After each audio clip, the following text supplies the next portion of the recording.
Hey, welcome back to the Disney Plus Everyday Challenge. And today we have 30 for 30, 4 days in October. This is one of many newly added ESPN documentaries on Disney Plus. They have an ESPN app and streaming service.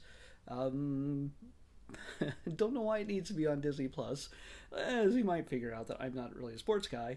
But hey, I enjoy seeing live sports.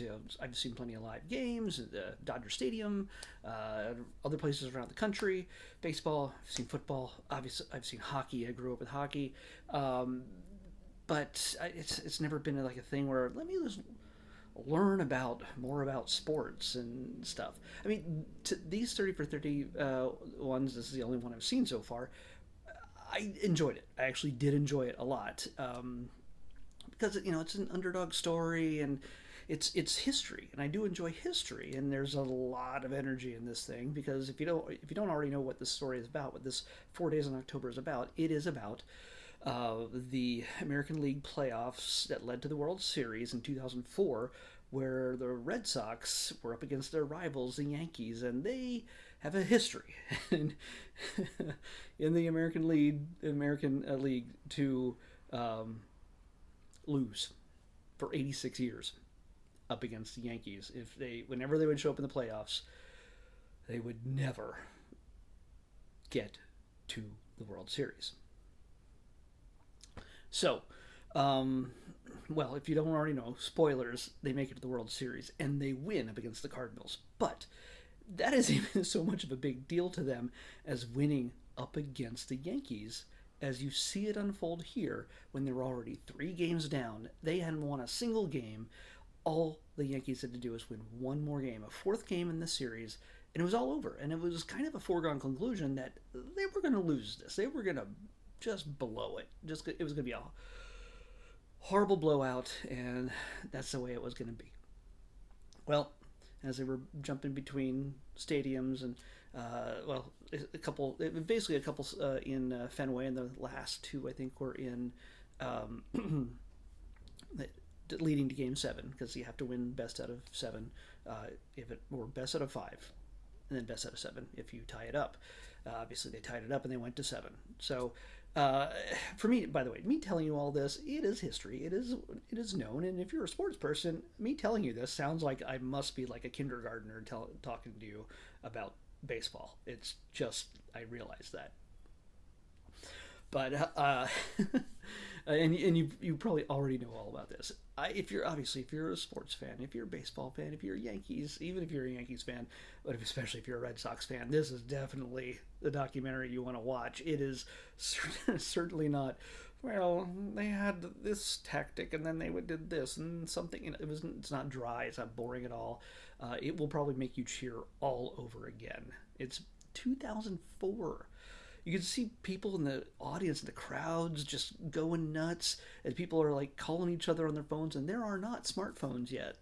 There's not an iPhone to be seen because there's flip phones. Hey, we won, ma! That kind of stuff. It's exciting. It's an exciting thing because it's something that almost they didn't expect. Uh, that their fans didn't expect, that all of the media and everybody covering this and debating it were like, oh, when are they going to lose? Just It's going to be over soon. And they came back. They came back and they won it.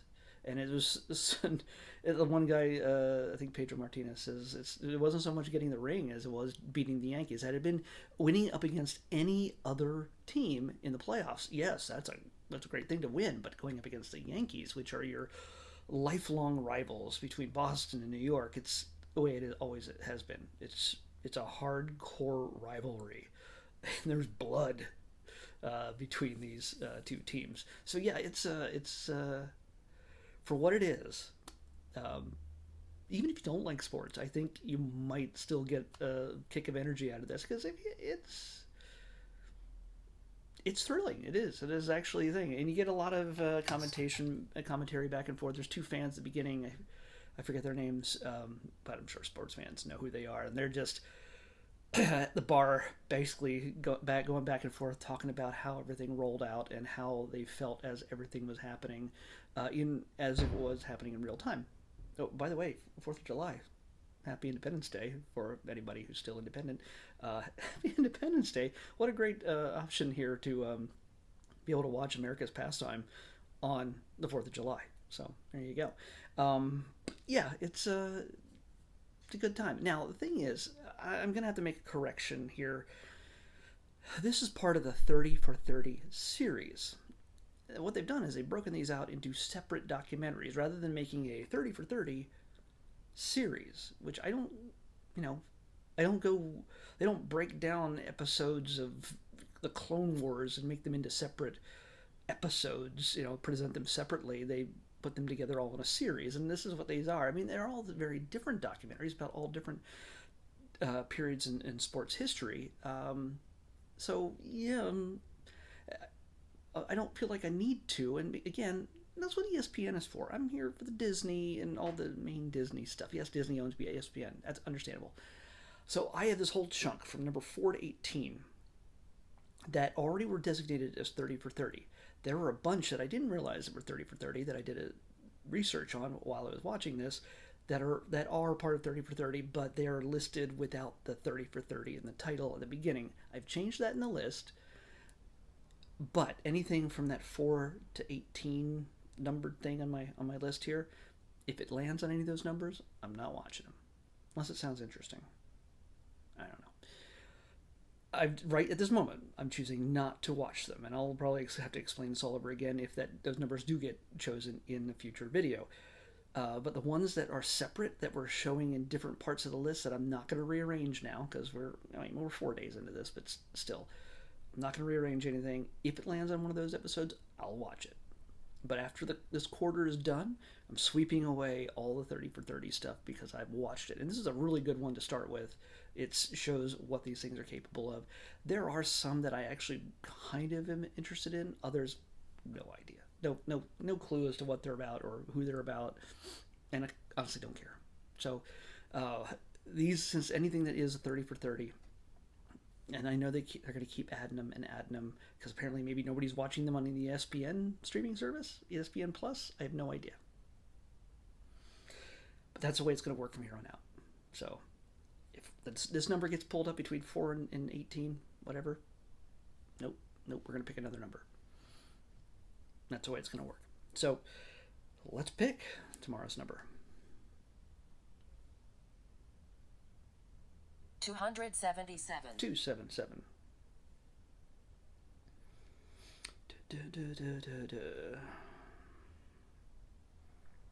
Really? Come on. Just plug this in just to recharge it, and then it just craps out on me. And takes forever to load. It's an older iPad. I really should start a Patreon so you guys throw money at me so I can get a new iPad. 277. Wouldn't that be neat? Oh, okay. Hey, guess what? This is, I think, a brand new thing to Disney Plus. This just premiered in June, Pride Month, and I have a feeling this is very much related to that.